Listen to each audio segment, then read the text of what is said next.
Hello दोस्तों, आज हम ऐसे 5 क्वेश्चन के बारे में बात करेंगे जो शायद ही आपको पता ना हो। तो चलिए शुरू करते हैं। शुरू करने से पहले जो भी लाइक से सब्सक्राइब नहीं किया कर दीजिए। पहला क्वेश्चन है, लाइसोसोम को आत्मघाती थैली क्यों कहते हैं? तो आंसर हो जाएगा, लाइसोसोम में बहुत शक्तिशाली पाचनकारी एंजाइम होते हैं जो सभी कार्बनिक पदार्थों को तोड़ सकने में सक्षम होते हैं।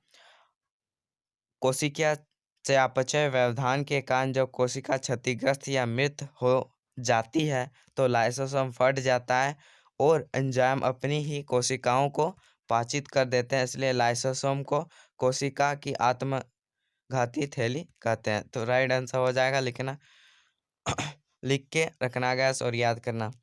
सेकंड क्वेश्चन है, कोशिका के अंदर प्रोटीन का संश्लेषण कहाँ होता है? तो कोशिका के अंदर प्रोटीन का संश्लेषण राइबोसोम में होता है। कहाँ होता है गैस? राइबोसोम में होता है प्रोटीन का संश्लेषण।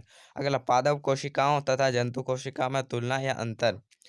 पहला है पादप कोशिकाएं। इसमें देखिए, पहला इसमें प्लाज्मा झिल्ली के बाहर सेल्यूलोज की बनी कठोर कोशिका भित्ति होती है जो पाद पेड़ पौधे में है ना, तो बाहरी आवरण कोशिका भित्ति द्वारा बनी रहती है। सेकंड पॉइंट के बाद इसमें हरित लौक पाए जाते हैं। थर्ड पॉइंट के बाद कहते हैं इसमें बड़ी रक्तकाएं पाई जाती है, मतलब छिद्र, बड़ी छिद्र पाए जाते हैं। चौथा पॉइंट के बाद करें, इनमें साइट्रोसोम नहीं होता। पांचवा पॉइंट के इसमें गोल्जी का छोटी इकाइयों और डैक्टियोसोम्स के रूप में होता है। छठा पॉइंट के बाद करें, इसमें प्रकाश संश्लेषण की क्षमता होती है। तो पॉइंट के इसमें कोशिका विभाजन कोशिका पट्टिका से आरंभ होता है। यहाँ पे होता है, मिस्टेक हो गया, होता होगा, छूट गया। अब बात करेंगे जंतु कोशिका। पहला पॉइंट है, यह महीन प्लाज्मा झिल्ली से घिरी रहती है। दूसरा पॉइंट के बाद क्या, इसमें हरित लवक नहीं होते हैं। तीसरा बात, इसमें रिक्तिकाएं नहीं होती या बहुत छोटी होती है, मतलब पादप शरीर में मनुष्य में होता है रिक्तिकाएं, होता है तो बहुत छोटी होता है। चौथा पॉइंट के बाद इसमें गोल्जिकाएं उपस्थित होता है। पांचवा पॉइंट के इसमें साइट्रोसोम पाया जाता है जो एक भाग है मनुष्य का, उसमें पाया जाता है। अब कोशिका इसमें प्रकाश संश्लेषण की क्षमता नहीं होती। सातवां पॉइंट, इनमें कोशिका विभाजन खुद होता है। चौथा क्वेश्चन के बाद करें, यदि प्लाज्मा झिल्ली फट जाए तो टूट जाए तो क्या होगा?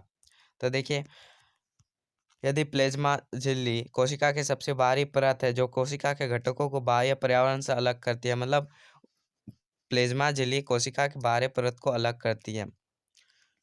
यह कुछ पदार्थों को अंदर तथा बाहर आने देती है, जैसे ऑक्सीजन, कार्बन डाइऑक्साइड। यह अन्य पदार्थों की गति को रोकती है, इसलिए उसको वर्णात्मक पारगम्य झिल्ली कहते हैं, जो विभिन्न अणुओं का अंदर आना या बाहर जाना प्रसारण पर निर्भर करता है। इस प्रकार प्लाज्मा झिल्ली फटने और टूटने पर कोशिका का संगठन टूट जाएगा और कोशिका जीवित नहीं रह जाएगा। ऐसा करने से कोशिका जीवित रहेगा और मनुष्य भी मर सकता है। इसके बारे में पांचवा क्वेश्चन के बाद क्या, यदि गोल्जी उपकरण ना हो तो कोशिका के जीवन में क्या होगा?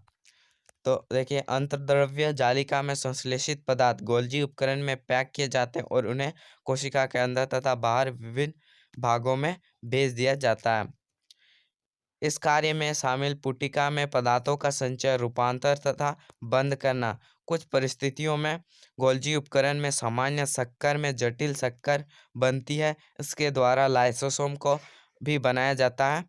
इनमें इनमें एंजाइम, हार्मोन तथा कुछ अन्य पदार्थों का स्रावन होता है। यदि गोल्जी का उपकरण ना हो तो ये कार्य नहीं होंगे तथा कोशिका नष्ट हो जाएगा। ये और गैस लिख के याद करना गैस। होप यू गैस आपको अच्छा लगा हो तो लाइक से सब्सक्राइब कर दीजिए और हमारे साथ जुड़ने के लिए इंस्टाग्राम पे फॉलो करें। तो चलते हैं, बाय।